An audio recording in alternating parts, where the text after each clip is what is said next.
Hi, I'm Jill Fraser. I've been a miniaturist for over 30 years, and I started this YouTube channel to share my work with you and to show you some of the things that I do and how I do them, and to show you how I meet some of the challenges that I find in my workshop from day to day.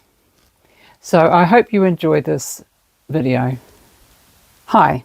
Well, today it wasn't so challenging as other days, but I had a fun day.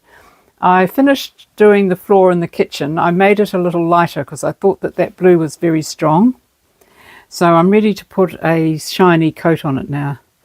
I just knocked it back quite a bit so that it's not so dark. And the other thing that I did today in here was I was making little rosettes to go into the centres of the squares on the Tudor ceiling. And I was using this mould that I made. And I drilled a hole in it so that you can push the Fimo through, because once you've got that there, it's hard to get it out. And I made my rosettes out of that until I ran out of red Fimo. And then I thought, what can I do in the meantime? Oh, well, I'll try and download a Tudor rosette for my 3D printer.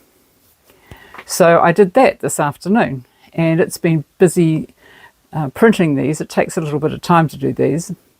And so I haven't quite got that finished before I show you the ceiling, but we're going to go into the garage now and I'll show you what I'm up to in the garage with my ceiling. Oh, so I was off on my way to the garage and I thought, oh no, I'll show you a little video I took of my 3D printer printing the rosettes. And so we'll show you that now, and then I will catch up with you in the garage. So now I'm printing out some of my rosettes on my 3D printer. And it's about 95% of the job's done, so it won't be long before it's finished, but I thought I would just carry on with my video while I'm waiting. So that was the 3D printer working away. It takes quite a few, I think it's about 2.5 hours to do those rosettes, and it was just finishing off as I started doing this video. So I'll show you what I've been doing with the Fimo.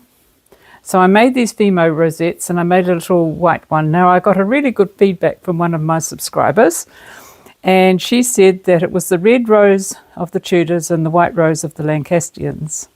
Is that right? I think it was Lancastrians. And so they had to have little white roses in the middle of them.